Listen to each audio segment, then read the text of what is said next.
I'll start by making a motion to approve Resolution 5110 as presented. Second. And thank you, Mr. McGrail. Now I'd like to make my comments to all of the folks that were here tonight. Thank you for coming and speaking your mind and sharing your position and doing it very eloquently, I might add.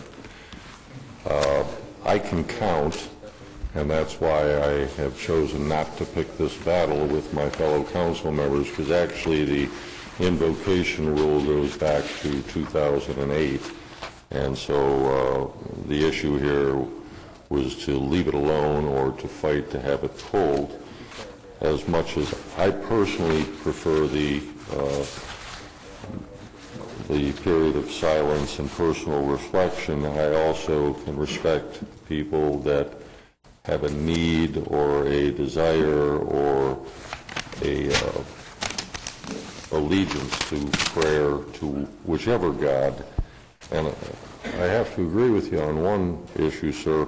Whenever somebody mentions God, I always first say, which one?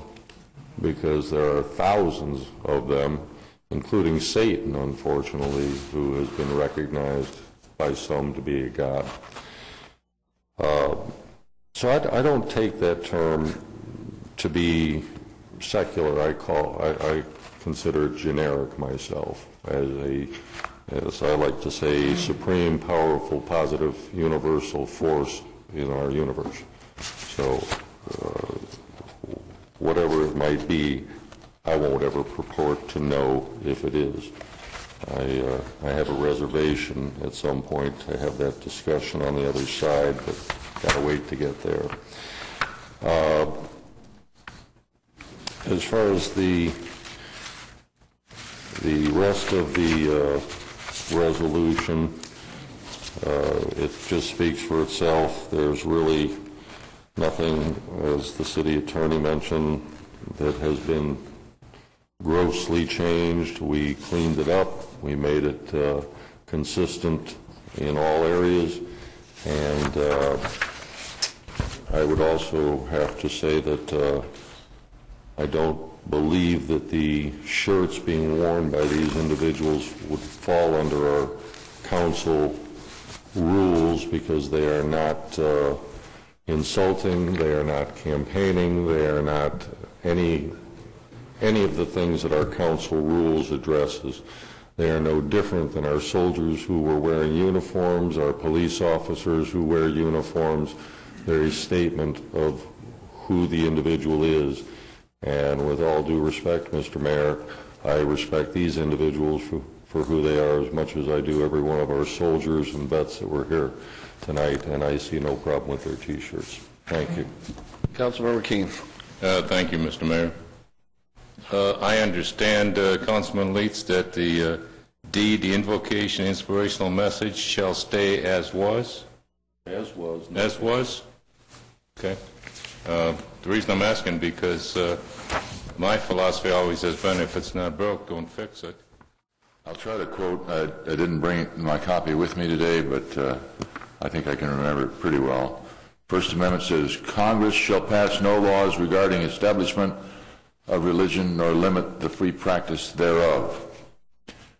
When I pray in my own environment or with a certain group of people that I associate with, I'll often use the term Jesus Christ.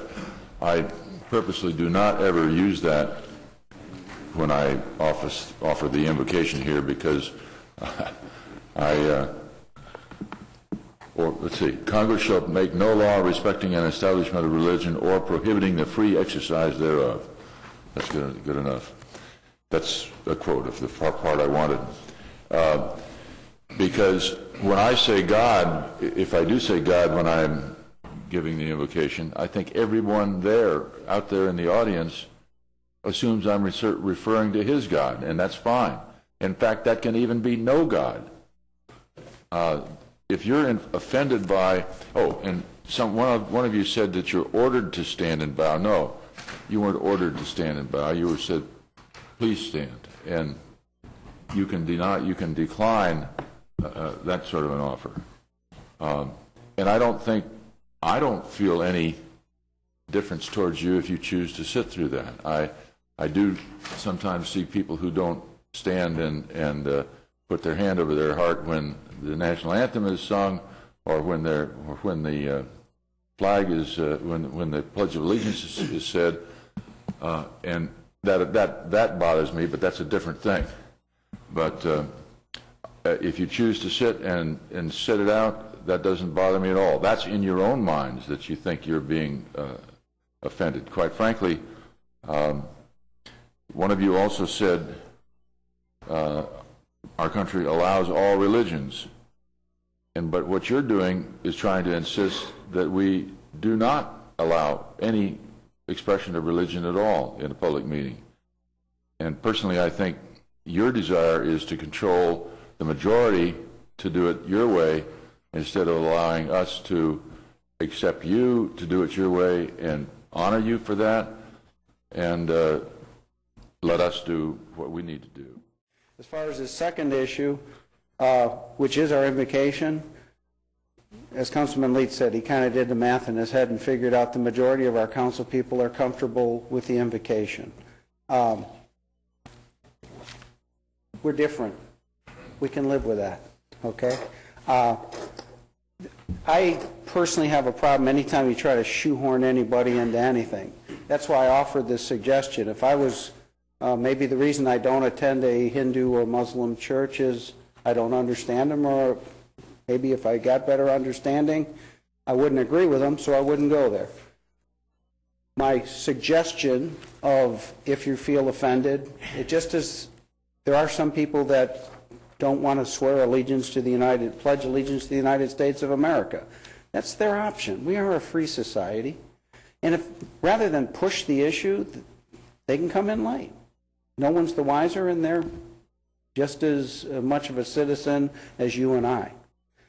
So it wasn't a sign of disrespect at all when I offered that suggestion. It was a sign of respecting where you're at. The fact that you wear your shirt didn't bother me at all today.